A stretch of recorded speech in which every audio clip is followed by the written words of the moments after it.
Okay, this is the Paramedic Preceptor training for Southeastern Community College for EMTs and paramedics. I made the first one of these too long, so I'm going to shorten this one up a little bit.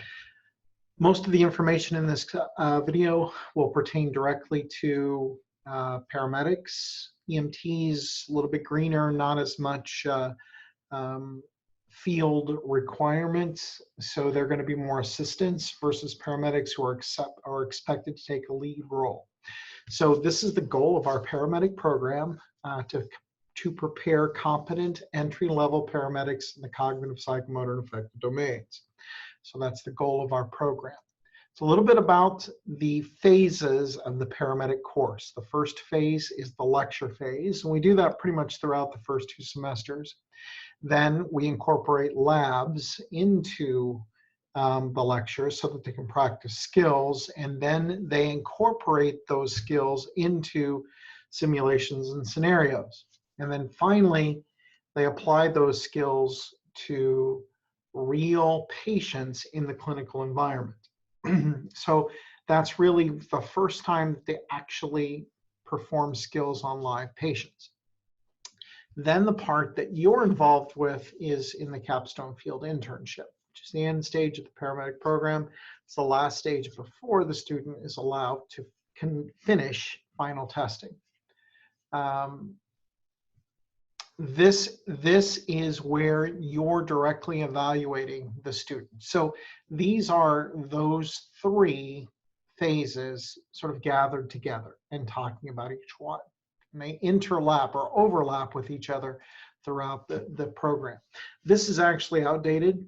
These are the number of skills the paramedic student is required to do. But again, this is an outdated list. I should have updated it, but nonetheless, in particular for you, the ALS team leads has gone from 30 to 20 because that's what COA recommends.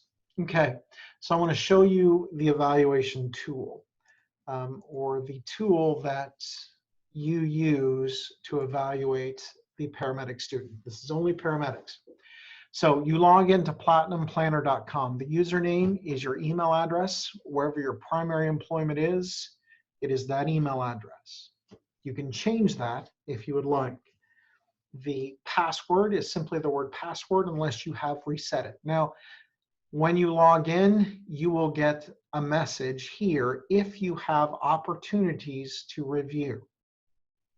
Now this says returned. I used returned because I didn't have any opportunities to show, but if you click on them, you're going to see the opportunities and you can complete your documentation. So I'm going to just go with Landon's. I just made it up simply because it was handy. So the first page here, and this is the general information tab. This is the page that the students have already filled out. You're reviewing the page the student has filled out. Okay. Here we have the scheduled start and end times and the actual start and end times. Please check those to make sure that the student documented the correct amount of time that they performed on the shift. If they added an extra 10 hours, I think that's something that I need to know about. Here is where patients would be documented. So all of your calls, your field trips would be here. Now, one thing I want to cover is for every shift, the student can only put 1 preceptor down. So if, for instance, they work the first 8 hours with one paramedic and the last 8 hours with another paramedic, one paramedic is going to have to evaluate that student. That's simply the way it works. I don't have any real input into that. But there would be patients here if it was appropriate, and you can review their documentation. This is the evaluation of the shift and the site by the student. So you can review their comments there. There won't be any documents submitted there. If you go to the forms, this is where you need to start reviewing the student. There are 3 forms here. Please fill out each of those forms. They're relatively quick as far as how long it takes to fill these forms out. Okay, and just do the best you can. If it's NA, it's NA. okay? So you don't have to make anything up. And then this form, that was the longest of the forms. And then the third form right here, okay? So simply do the best you can. You can sign that if you like. I think you actually have to. So after the form, there's a documents tab. If you want to upload a document, I can't believe that you would. And then the completion tab. You have three choices here. You can approve the documentation. You can reject the documentation. Rejection is a final thing. If the student just needs to, tweak their documentation a little bit, don't reject it, return it, and you can type a message to the student. Then sign it, please, and click approve documentation. That sends it to me as it being approved, so that I can approve it and get the student credited with those hours and those students.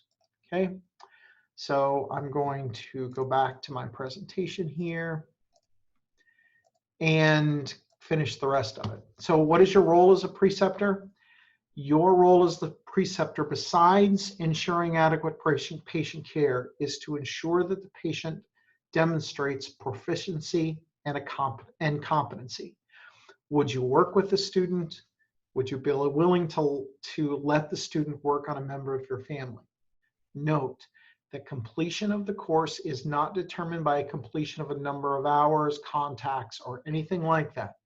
It is a demonstration of the student's competency.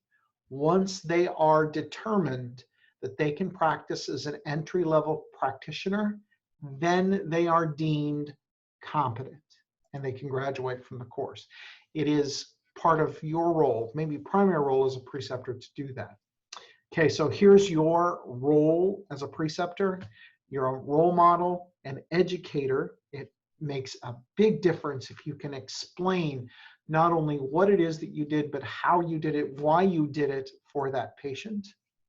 And again, an evaluator. You need to be objective as an evaluator. You don't have to like the students, but you need to be objective when you're evaluating the students. For paramedic students, please allow the paramedic student to assume patient care. Let them do the assessment. If they struggle, let them struggle. Don't bail them out quickly.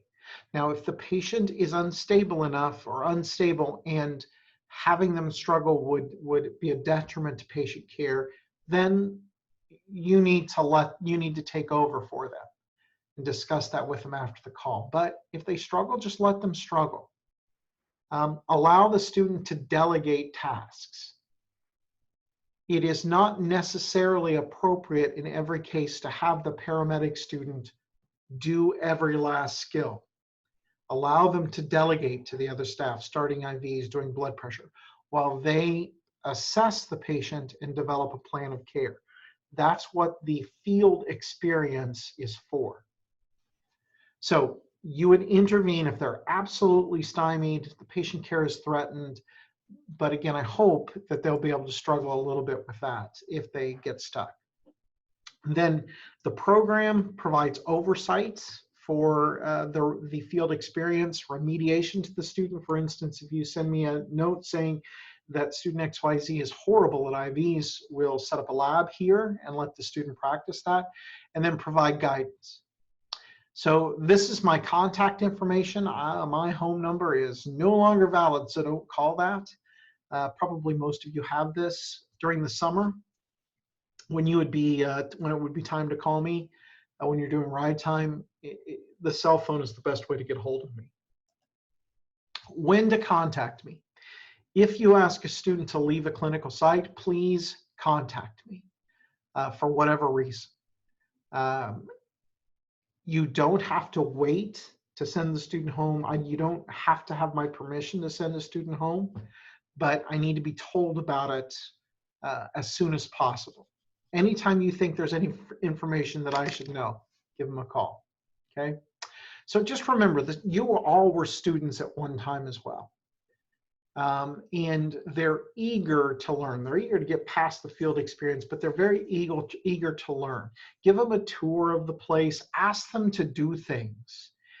So if you're going to wash trucks, ask them to help you. It's fine. They expect that. So it's cool to ask them to do stuff like that. If you have any questions, please feel free to get a hold of me. I normally would like to do this in person, but we can't do that right now. So thanks a lot for your time, and I appreciate your effort.